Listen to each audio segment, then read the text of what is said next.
Okay, இன்னைக்கு நம்ம ஊர்ல அக்ஷய திருதிங்க. ஸோ அதனால ஒர்க்கை முடிச்சுட்டு நேராக கோல்டு ஷாப்புக்கு போலான்ட்டு நம்ம குரூப்பை கூப்பிட்டு கிளம்பியாச்சு. கடைசியா கண்டுபிடிச்ச கடை தாங்க இந்த கடை. பார்க்க கொஞ்சம் பொட்டி கடை மாதிரி தான் தெரியுது, ஆனா உண்மையிலேயே நகை கடை தான் நம்புங்க. நேரா உள்ள போய் அந்த ஓனருக்கு வணக்கத்தை வச்சுட்டு அப்படியே டுடே ரேட் என்னன்னு பார்த்தாங்க.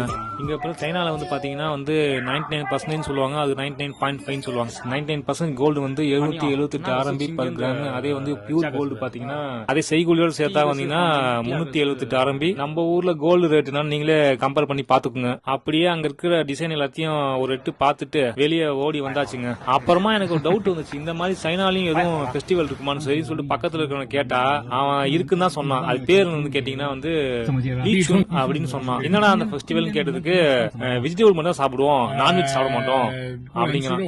அவனை பார்த்த இங்கே அவன் பிரச்சனை அவனுக்கு காட்டுக்கு. சரி சொல்லிட்டு பக்கத்துல இருக்கிறன்னு அவனை கேட்டான், என்னடா வேற என்னடா பண்ணீங்க கேட்டதுக்கு புதுசா கடை துறப்போம், புதுசா பிசினஸ் பண்றதா இருந்தா அன்னைக்குதான் ஸ்டார்ட் பண்ணுவோம், அதுக்கப்புறம் வந்து சாப்பாடு வந்து டொனேட் பண்ணுவோம் யாருக்கு தேவைப்படுதோ, அப்படி இல்லைன்னா வந்து கோவிலுக்கு போயிட்டு சாமி கும்பிட்டு சாமிக்கு ஒரு படையில போட்டு வந்துருவோம் அப்படின்னு சொன்னாங்க. எனக்கு பார்க்கறதுக்கு கொஞ்சம் சிமிலரா இருக்கு இந்த ஃபெஸ்டிவல் பார்க்கறதுக்கு. உங்களுக்கு என்ன தோணுது நீங்க கமெண்ட்ல சொல்லுங்க.